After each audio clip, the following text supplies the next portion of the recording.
Hallo, es gibt wieder was Neues von Kunomail, den Kunomail Magic Editor.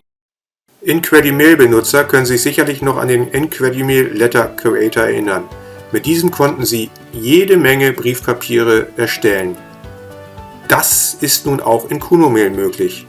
Sie können Grafiken an jede beliebige Stelle schieben, Text, Hintergründe animieren, Texte an jede beliebige Stelle positionieren und formatieren. Je nach Wunsch, Schriftgröße, Schriftart, es ist alles möglich.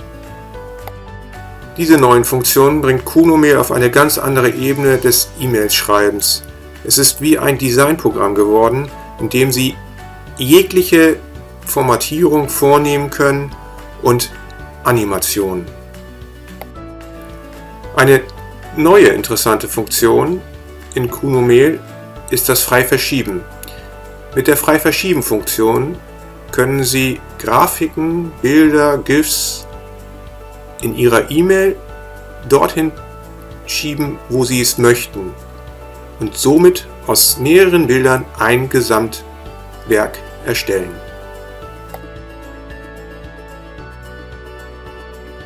Es gibt noch eine ganze Reihe von weiteren Funktionen in dem Kunomail Editor. Wir können Ihnen leider nicht alle zeigen, weil es doch sehr umfangreich ist, was die Entwickler aus Berlin hier geschaffen haben. Aber schauen Sie sich das Video vielleicht einfach ein bisschen weiter an. Dann entdecken Sie schon jetzt, welche Möglichkeiten Sie mit dem neuen Kunomail Editor haben.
Der neue Kunomail Magic Editor ist im nächsten Update von Kunomail enthalten.